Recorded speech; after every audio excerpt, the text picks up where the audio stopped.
Hello and welcome to today's episode of the Work at Home Rockstar Podcast. Today I'm talking to the CEO of Catalyst Growth Advisors, and what he does is he helps leaders take the guesswork out of growth. Excited to hear more about that. So we are rocking out today with Bill Flynn. Hey Bill, you ready to rock? Ready to rock, Tim. Love it. We always start off on a good note. So tell me a story of success that we can be inspired by. Yeah, well, we do good, and actually, your good and your bad note are in the same story. So can I do that? Yes, they often are. Okay. So the reason I do what I do today is because of this story. I've done 10 startups here in the Boston area over about 25 years, all in high tech. And between startup 5 and 6, I was asked by my then wife and daughter, do I need to do another one right away? Because they take a lot of time and energy and things. And I'd done pretty well. I was I think 4 for 5 at that time. Hmm.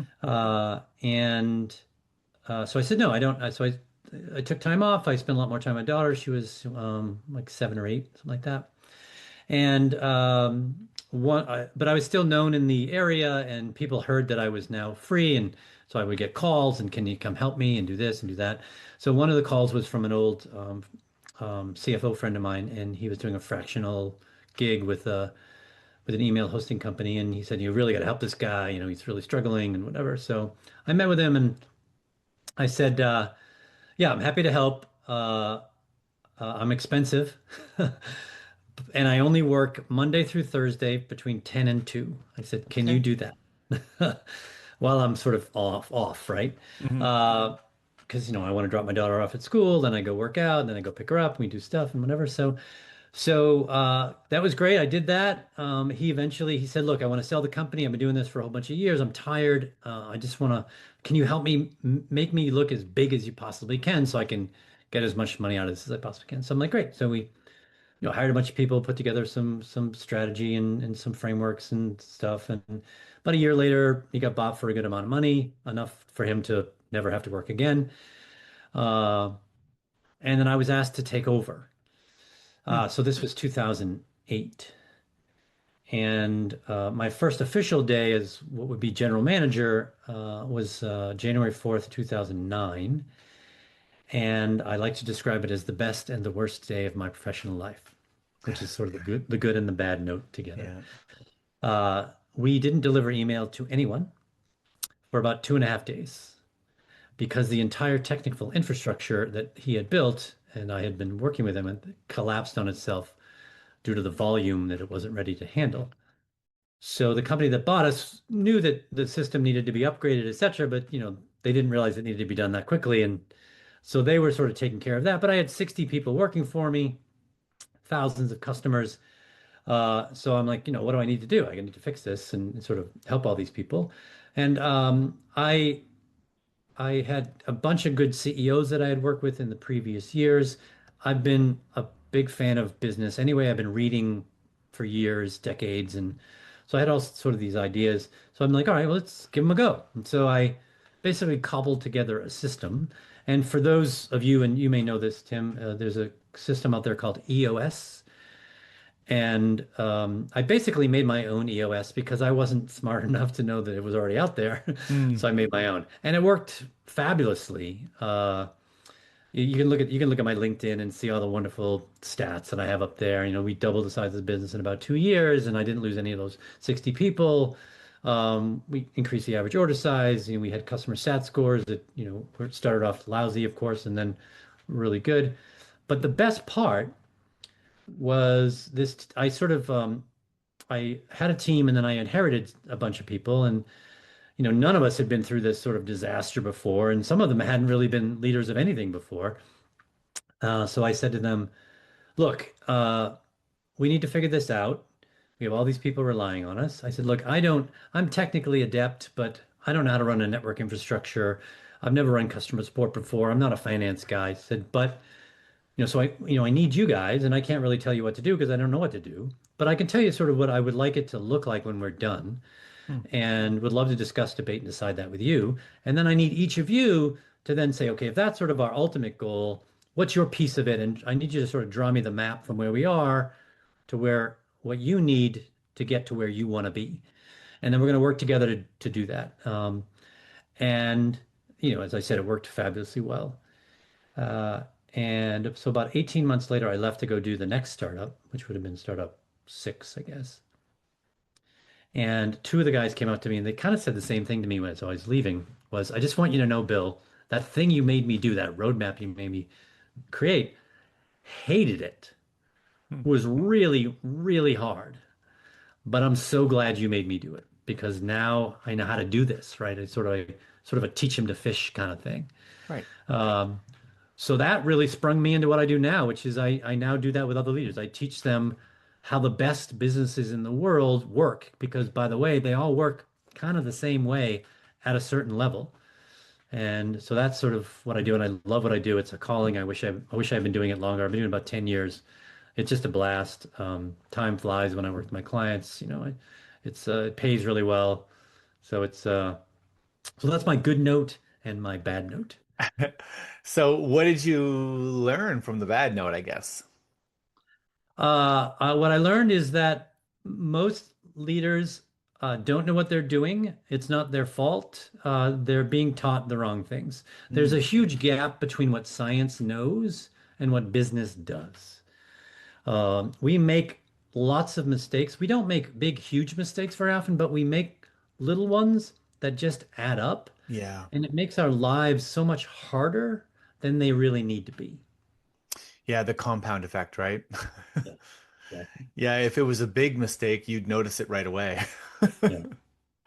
Yeah, Wow. you hire that one person that, they looked good, and then all of a sudden nobody likes them and they don't work, and then you don't do anything about it, and then they start hiring people, and it's like it just becomes an issue. That's just one of many things that we do. Uh, and because, we were taught to hire for skill and Yeah. knowledge, and that's not the way you should hire alone, right? You said, yes, that's important, but to be honest with you, it's less important than hiring them for belief and fit Yep. and values. You can teach them skills and knowledge, but you can't teach them how to have integrity or honesty or whatever. I can't agree more than that. That's actually something that has come up many times on the show where people will make hires based on picking the best of the best, and it just ends up not being a very good fit. Um, but like, what about friends? Should you hire friends? You can, but it's going to test your friendship, Mm, right? Especially if they work for you. So what happens is I hire people and then they become friends, and there then you I go. hire them again, right? But we know like the dynamic, right? We know that I have a certain style, I do certain things, and my style is basically to set direction, and then say, hey, great, do what you do, and then tell me if you need me, Hmm. right? I'm going to check on you every now and again. I've been calling it eyes on, hands off leadership, right? I'm going to keep an eye on things, making sure things are going well, but I'm going to keep my hands out of it unless something happens and I need to, but. You know, uh, so that works. But if you don't set that up ahead of time, there's going to be, it could be difficult. So then, what are some of the, I guess, processes that you put in place to avoid some of those mistakes that, led to your bad note? Yeah, well, how long is your show? Okay. So that's a whole Uh, course then. yeah, yeah.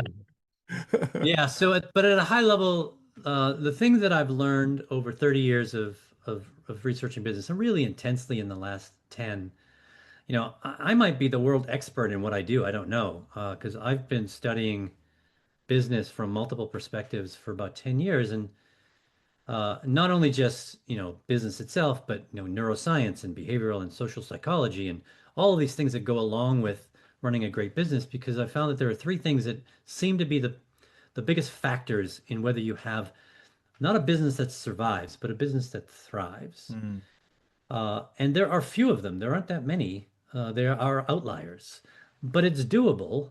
And it's been proven over and over again. So it's not like we can't do it, but as I said earlier, we just don't. And that is uh, so there's a methodology called scaling up that I use as a foundation. Some of your listeners may know what it is, and there are four decisions that they talk about, which are people, strategy, execution, and cash. And so people is the most important, but people is three different things. It's the individual, it's the team, and it's the culture. Of those three, team is far more important than either of the other two Okay. because most people are on a team and most people will stay in a horrible culture if they're on a great team and actually will leave a great culture if they're on a bad team. So the team is really the core of what you do. And we never teach people how to be great team leaders. We put them in charge, Yeah. but we don't teach them how, what it works. How do you attract and craft and then develop and exit people from a team? We don't teach any of that, and that's sort of what I do as well. So that's one big factor. This team factor is huge. Then you have to have some sort of system, right? Running a business. So a business is a system, but it's not just any kind of system. It's what's called a complex adaptive system, like the human body or a city, etc. These are complex. There are so many factors that are involved that affect the system, and there's no way to just sort of say this is it and we're done because then something changes and then the system is affected. Mhm. So you have to understand that this you have to sort of run it like that, but you should have one, right? You should run your business in a systematic way, which most people don't. Um, they make the same decision over and over again. They solve the problem and never say, well, what caused that problem? And we should Yeah. solve that so it doesn't Yeah. happen and go back to the root. There's just so many things that we don't do because we're busy and whatever. Um, so you have to have some sort of system. I teach a system. I call it the performance operating system. It's to me, for me, that I cobble together the best parts of all the things that I've learned. And it seems relatively unique, but it's really based on Drucker, Deming, Shine, McGregor, Bennis, Porter, Edmondson. It's, all these management science people that have been around for 100 years, really. And then the last thing is, if you want to measure how well you're doing, revenue and profit are not your measurement. Cash is your measurement. If you want to grow a business, cash is your primary financial metric. Why? Because it's the only thing that won't lie to you on your P&L or your balance sheet. Hmm. You can, certainly have revenue that is, vanity, right? But it doesn't mean you're running a great business. Profit is great, but you can fool yourself on profit. You can move money around and seem profitable and whatever, or you can actually grow in such a way that you grow broke, right? You're growing and the profit's there, but the cash is too far behind the growth. So you grow broke Yeah. because you've grown so fast, you actually put yourself out of business, right? So those are the three things you need: team, some sort of system, and then cash. If you focus on those three things and optimize those three things, you're in the best possible position to have a thriving company. Wow. That's amazing. Wow. So much gold so quickly. Well done. I have a question though about because you mentioned so many startups that you started up, and I know a lot of entrepreneurs kind of do a bunch of different things, but I think probably it's more normal that they do a bunch of things because the first thing failed, and then they go to something else, and they go to something else.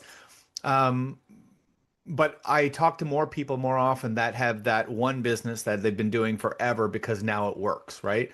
Mhm. When you go into those businesses, did you go into them initially with the intent that you were going to be leaving at some point, or did it just you created these systems and then it was just easy to leave? Like what was the mindset going into them?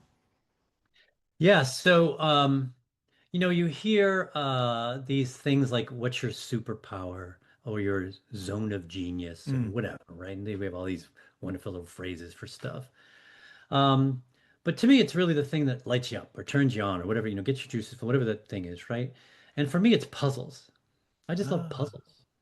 I have a brain that just loves puzzles, right? And so I do puzzles all over. I mean, I have the New York Times, crossword and app, and I do all those things. A startup is just a big puzzle. I love Mensa questions and stuff like that. It really challenge me. I love watching detective shows and trying to figure out, as I go, like what's going to happen. And I love it when I don't, right? It's even because it's fun. It's like, oh, that's a cool way to do it. So that's what got me into it.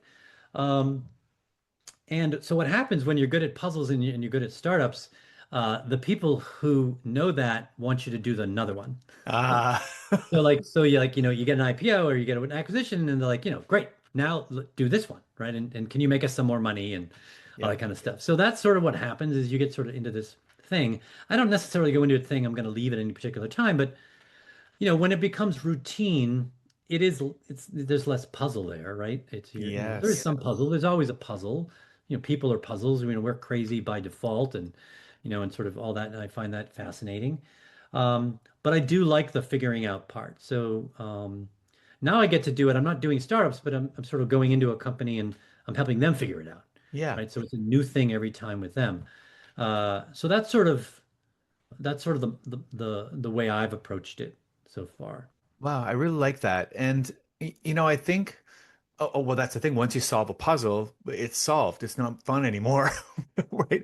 Like quote unquote. And I don't know if this is too deep or not, but maybe what you said earlier about how most entrepreneurs or most business people don't look at why the problem happened. They just keep on solving the problem as they happen. Maybe that's why. Maybe they don't want to solve the puzzle. Maybe they don't want to leave, right? They want it to keep on living in that chaos, Could be, yeah. Yeah. Well, at we least get subconsciously. yeah, who knows? I mean, there are some that they love the drama, right? And whatever they feed off of that. Most entrepreneurs I know don't. No. They would rather it be, a little less hard Mm, because, it makes your life more difficult. And, you don't want to have your work be your whole life, right? We talk about work-life balance, and I don't think that's a thing at all. There's no balance in work and life, right? It's sometimes one thing pulls you in the other, and you have to integrate them, right? So yes. the integration is important, but you'll never have balance. But especially if you're sucked into what I call the sort of the tyranny of the moment, right? This is a problem that most leaders have, is they get sucked into the tyranny of the moment. And there are lots of them, and they feed off of that, right? Is that actually they like being the solver and the decider and whatever, Yes. but then they don't create, they don't. I have this concept that's in my next book, which is sort of the hero trap, right? We have this trap that we like to be the hero, and by the way, especially in Western culture, individualism and all that it's part of our thing, right? Is the hero is lauded. Um, but in a business, it doesn't work because the hero doesn't scale. At some point, you run out of hours in a day or brain cells or whatever, right? So this concept I've come up with is, you have to sort of, sometimes it's good to be a hero. You have to be the hero. You have a particular skill or the house is on fire or whatever. You got to go in and just do, right? But if you just do and then go on to the next thing, then the house will catch fire a different way, and then you'll have to go do it again. So, it's like once you do that, you should then teach and say, okay, here are the people that need to know. Here's what I did. Here's how I fixed it. And so now they're learning at least how you do it, right? So there's this controller, which is the hero, then this builder, right? So the controller is I solve, the builder is I teach, and then the architect, which is really what you want to scale, because that is infinite in scale, Hmm. is is I build systems that make me unnecessary for Yeah. the running of the business. Uh, and that is what you drive towards. So this is Reed Hastings at Netflix. Um, this is Jeff Bezos at Amazon. Pick your company that has grown crazy in the last 10, 15, 20 years. These are architects. They've built systems that don't need them for the day to day because they're looking out into the future. And that's what you should be doing. Yeah, and that is a superpower. And that is something that I think is misunderstood by the majority of the population, thinking that these guys make way too much money or whatever it is. And maybe they do, right? Do they need that many billions? I don't know. Yeah. But on the other hand, that is a superpower. I mean, they have been able to do something that very few people are able to do. Otherwise, everybody be doing it, right?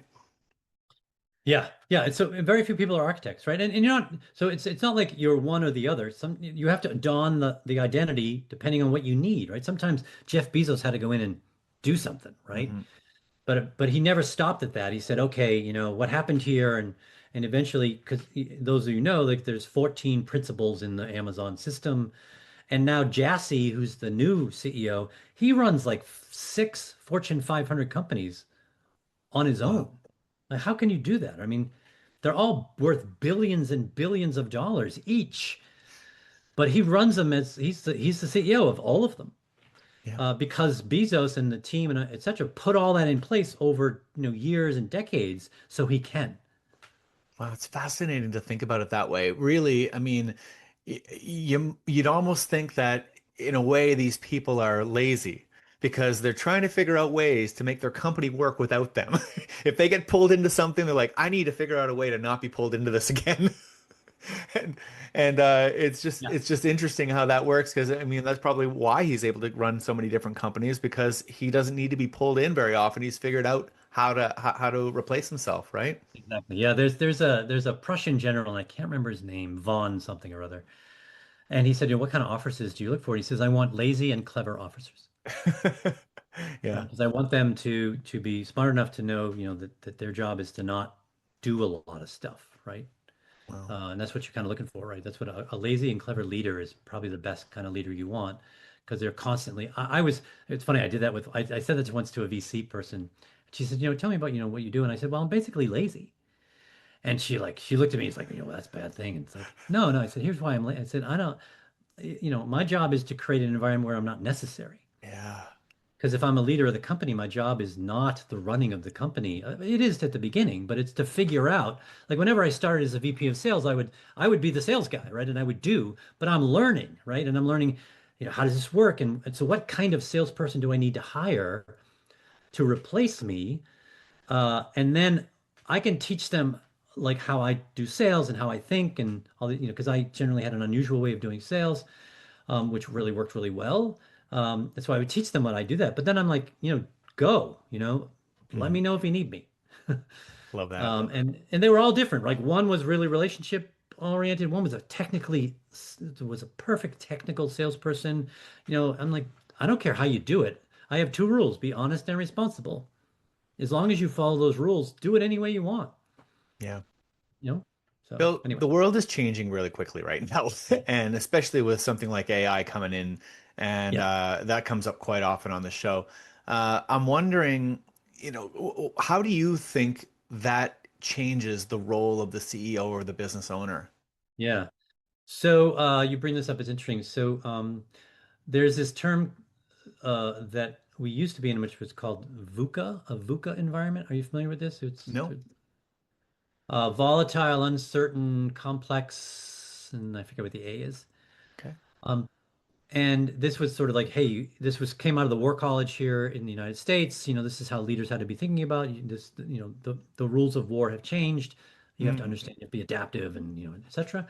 Um, and we're no longer in that. And we're moving from that to what's called BANI, which is brittle, anxious, nonlinear, and incomprehensible.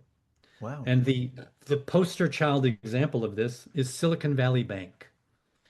I don't know if you're familiar with what happened with Silicon Valley Bank, but $425 billion was withdrawn in 24 hours Wow. because the leader did what he always did. Like he shared with his team and with the world, hey, something's happening, we're fixing it, and he let everyone know. And then Peter Thiel didn't like it. And so he said, I'm taking my money out, and so should all of you. And because you could just get on your phone and just withdraw billions of dollars, and he didn't do anything differently than he hadn't done for the previous 40 years. But all of a sudden, you know, people were anxious. He thought he had a system that worked, but it was brittle. And then the Mm, incomprehensible happened. This one little thing which could have been fixed in basically 2 months, they would have fixed it, sunk the bank. Now they're owned by some retail bank in North Carolina. wow. Yeah, Wow. crazy. And actually, my partner works for Silicon Valley Bank, and while we were in Mexico, all this was happening. So I got a first row seat to everything that was going on that first week. It was crazy. Wow. Yeah, so this is probably a little alarming to many Yeah. people that And AI is just exacerbating it, right? AI is another factor in this, Mhm. like how can this, all these things that it now can do, how well or not is a whole other thing, but and how Yeah. do I incorporate it? It's just another factor. It's just an accelerant. And so that's why you have to build your systems. And it's not, you can't really plan. You can certainly plan and have a plan, but know that your plan could change at any moment. So what you need to do is not rely on the plan, but rely on your ability to adapt quickly.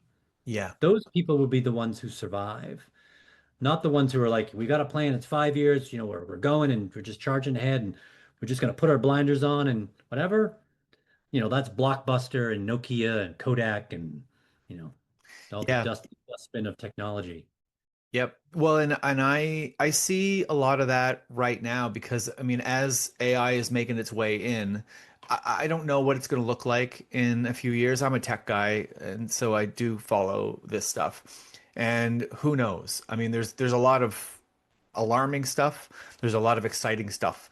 But whatever it is, either way, it's going to change how we do life in the next little while, Yeah. just as drastically as how the internet has changed how we did life from then to when the internet came. However, the speed at which things change is going much, much quicker. And so I think that what I'm seeing this divide of people that are embracing and, going full steam, maybe even too fast. And then Yes. there is a group of people resisting. And I think probably the sweet spot is somewhere in the middle. If you totally dig your head in the sand, you might end up being a blockbuster that just didn't You see will. that things were changing, right? However, if you go too quickly, you might end up failing for the opposite reason. Now you're actually letting AI run your business for you, which may not do a very good job, right? Is that how you see it too, or? Yeah. So I would say it's sort of like you're crossing the street and you see that the sign is says go and it's like, oh, well, I trust that. It's always been right, etc. But you know what? Sometimes someone doesn't see the light. And while you're focused on the thing, you get run Yeah, over. yeah, Right. So, I think putting your head in the sand is dumb. yeah, Right. It's, and you sort of catastrophize like that's going to take over and Terminator and all this kind of stuff. And, yeah. is that a possibility? I guess so, but it's something, it's not the reason to not do it. Agree. Right. Because we have been in fear of so many things in the past that, yes, they caused problems, but we found ways around them and we figured it out as a human being. Will we exterminate ourselves? I don't know, right? But we haven't so far, and so it has so many more useful ways of making our lives better and easier. And I got to tell you, I don't like writing, and I'm a writer, and Yeah, now I can write much better because I love editing. yeah. Me So too. I say, here's all my writing that I've done for 10 years. Now I want to write a book about this, and whatever. So give me some words and then I'll change them, make sure they look like me. I've written 6 books in like 6 months. And I get the first one's going to get the next one is going to get published in October, right? And I never would have written a book ever again if I didn't have Claude or ChatGPT or whatever helping me. So it has so many wonderful things. It just takes a lot of the harder stuff that's unnecessary and automates it, but it also augments, right? I mean, I have great debates with an AI. I'm talking about politics and religion and I learned something about the brain. I'm like, hey, doesn't this work? Just today, I'm on the way to a client and I'm learning about how epigenetics causes our systems for trauma to be adopted by the next generation. And it's physically a change in the genome of the genes, how they're expressed in the next generation. So, maybe that's why they're more anxious or have these other issues. Mm, And I'm like, well, how does that work with DNA and Darwinian evolution I get to like just ask a quick question and it's like and I learned all about it's really not the same. It's similar, but it generally dies out. It's certainly an issue, but it doesn't change your code. You know, I never would have been able to do that before. I did it in 5 minutes while I'm driving. yeah. I mean, Yeah. that's cool.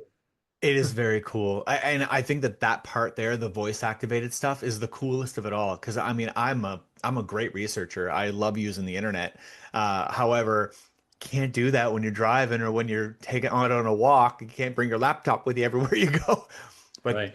I mean, just to have a headset in or have it on your car and just be driving around and having these conversations as though you have access to all the information ever is mind blowing to me. And it Yeah, definitely allows us to grow much, much quicker, right? it does. But you got to be careful, right? As I just say, so I've got four tools that I use. I use Grok, ChatGPT, Claude, and Gemini.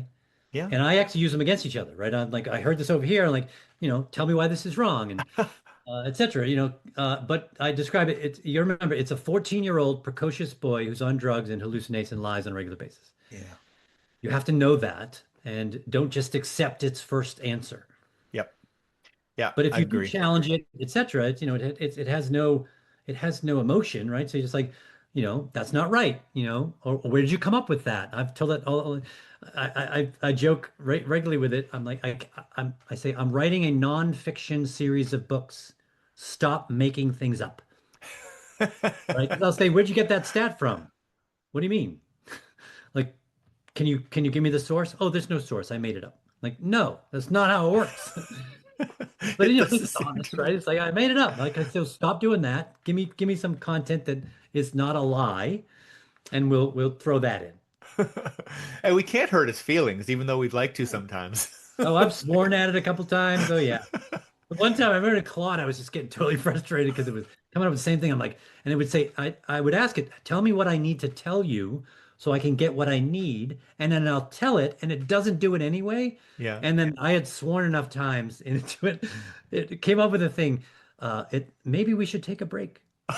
Give them this box. I'm like, oh, hilarious. It's like there must be some code in there that says, okay, if they swear you 3 times in a row, tell them to go get a cup of water and hang out for a minute. That's Let them brilliant. Oh, I love it. So let's talk a little bit about getting fans, because I mean, another part of the world has changed. I mean, social media has taken over everything. I mean, everything is different now, and actually wondering, even just from your experience, how is it different getting fans now as opposed to maybe 10, 20 years ago? So mechanically, it's different, but fundamentally, it is not. Perfect. It's exactly the same. So there's a theory called jobs to be done. Are you familiar with this? No, Okay, so it's been around about 30, 35 years. You are familiar with it because you've seen it in action. Have you seen the Snickers commercials? I have.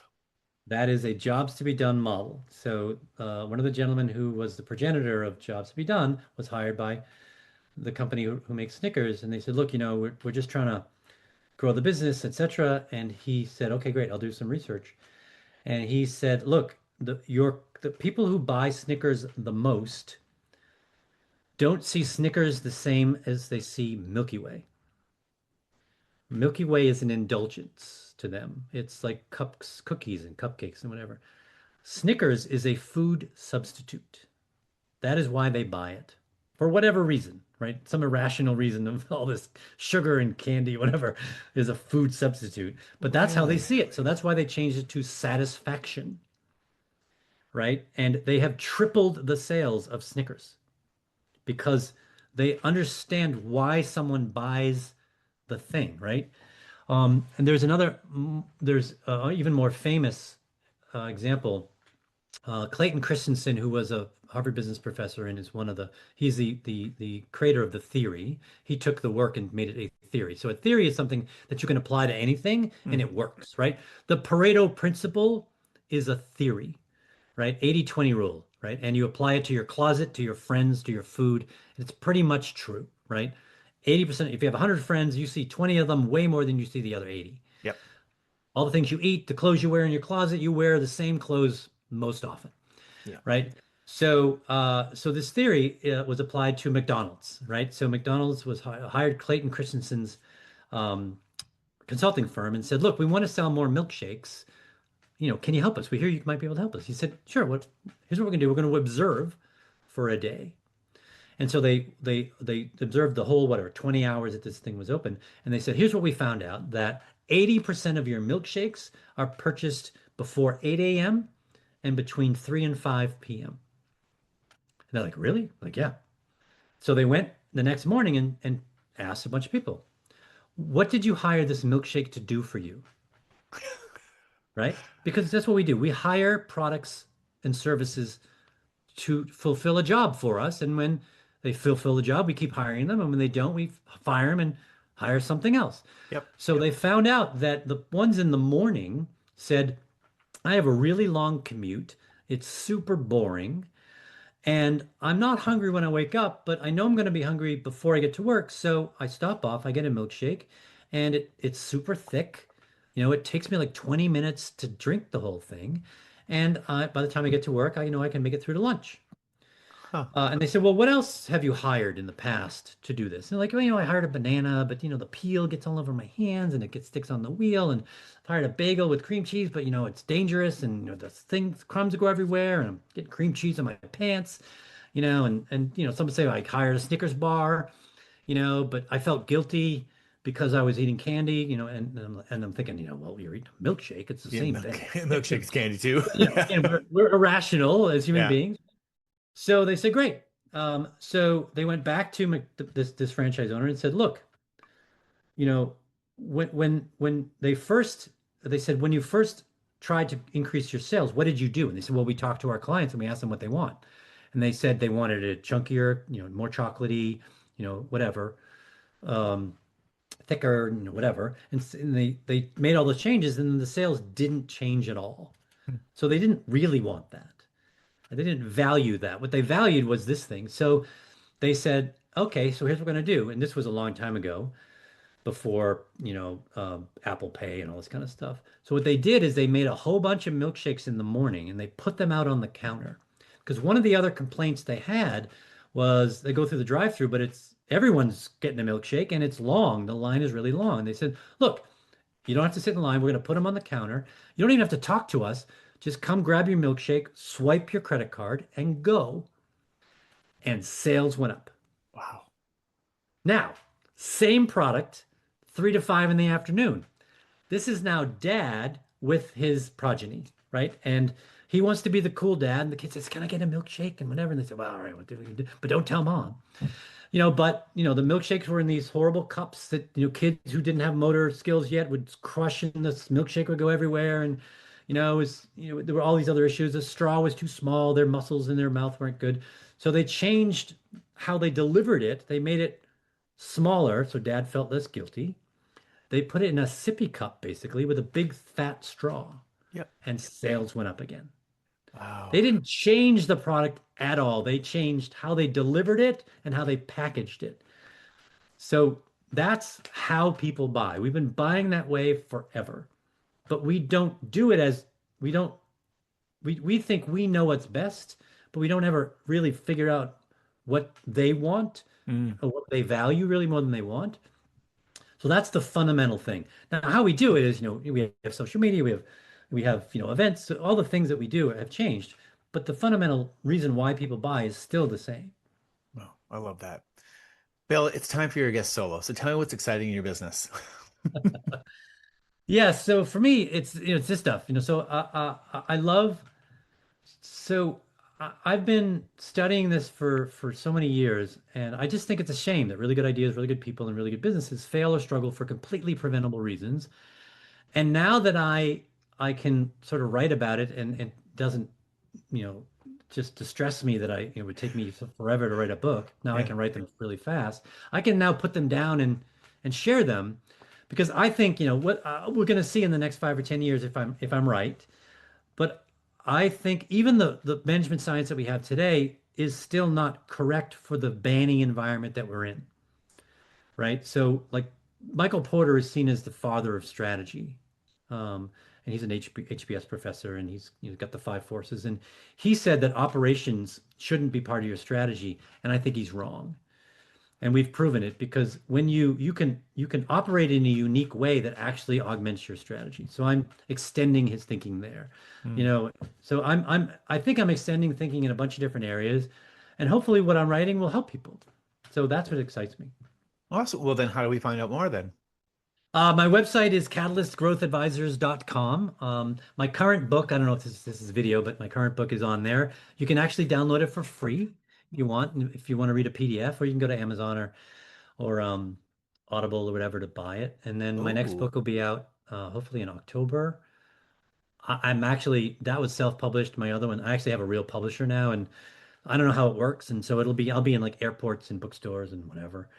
Um, but mostly you can find me there at Catalyst Growth Advisors. I write an article twice a month I have a 50% plus open rate on my articles, so people seem to really like it. All my stuff is there. That's amazing. Wow. Right on. We're gonna have to check that out. That book was called Further Faster, right? Is that what it Further said? faster. Awesome. Right on. So maybe the hardest question of the whole day, but who's your favorite rock star? So it's interesting. It used to be James Taylor, Hmm. but and I still love him because we talked about music. I played acoustic guitar. I kind of sound a little like him as well when I sing.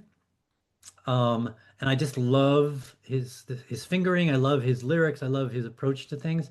But I've really gotten into Billy Joel these days because I watched his Ah, biopic and I just so much more appreciate his music and where he, just like James Taylor. James Taylor doesn't read music and he actually, learned incorrect how to play a guitar, but the way he plays it obviously works for him. And Billy Joel's the same way. He's a little tiny guy. He's got tiny little hands, but man, he knows how to write a song. He knows how to everything comes together. His melody's great. So he's probably right now he's currently my favorite. I listen to him on the way here for my client thing and I'm just like screaming in the car because he's got some great lyrics and stuff. So oh yeah, he's such a great songwriter. I've got quite a few of his songs in my repertoire. But I did read once about him. He said he didn't really want to be a singer. He was trying to write these songs for other people, and he just kind of got thrust into it. And I find that amazing, really. yeah, so have you seen the documentary? I saw parts of it. I don't think I saw the whole Oh, I thing. would see the whole. It is fascinating. Worth it? It's really good. It's like 5 or 6 hours long, but it's so good, and it goes through his whole life, and you can see how he transformed from what he was doing to he really learned how to be a great songwriter.